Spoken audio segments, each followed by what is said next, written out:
Welcome to Walk It Out Wednesday. Pastor Pete Flores here. I want to talk to you a little bit about where you're at right now and the work that you're doing for God right now. Where are you at? Maybe you don't even consider yourself doing something for God. A lot of times when we think that we're doing something, whether it's for God or for anything else, it needs to be on a grand scale. And if we're not doing something on a grand scale, we take it personal and think that God isn't using us in any way, shape, or form. Today I want to talk about you being used exactly where you're at. Whether it's in your family, whether it's in the workplace, whether it's just in a group of friends. Let's go to Acts 8:26. And what is happening here in Acts 8:26, the church is exploding. It's exploding in Jerusalem. It's exploding in Samaria. Imagine that. It's exploding in places where it has no business exploding. In an environment of Gentiles. They're just hungry for the word. And things are happening. Miracles are happening. Cities are being changed. The very atmosphere is being changed. And it says in 8:26 that an angel of the Lord came to Philip. And I imagine sitting there, Philip's got this, I'm having a one-on-one with the angel of the Lord, and he's going to give me these awesome marching orders. And the angel tells him this. He says, I need you to go to the middle of nowhere.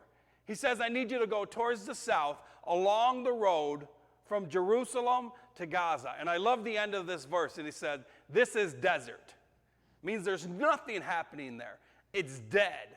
Nothing's going on. Everything else is exploding over here. And sometimes we all want to be a part of this big, huge thing. But would you be okay with God sending you into deadness, to where nothing is happening? Maybe to the smaller church as opposed to the big mega church. Maybe in the small things. The Word of God says, to be happy in the small things. And He can bless you with the much. It's those small things. If we can take joy in those, if we can learn to move in those small things first, those bigger things become easier. And so Philip does something awesome that a lot of us fail to do.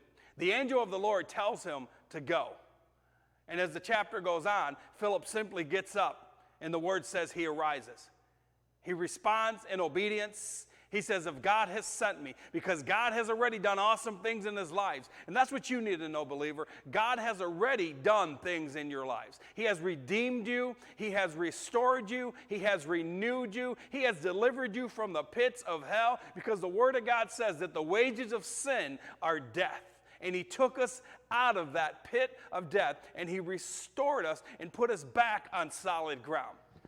So what Philip does, is when he's told to go somewhere in the middle of nowhere, he simply gets up and he goes where God has called him to. Whether it's big, whether it's small, Lord, I'm going to bring you honor and I'm going to bring you glory. Can you do that right now, believer, in your household? Whether it's just you in your house and that's the church you're working with right now, I'm going to bring God glory. Maybe it's in the workplace and you're reaching people in the workplace. I'm going to bring God glory. Maybe it is in a bigger church. Are you going to bring God glory? That's what it's about. It's about listening to the word, acting upon the word, no matter where it sends you. Take that into heart, run with that, and walk it out. Pastor Pete Flores, God bless.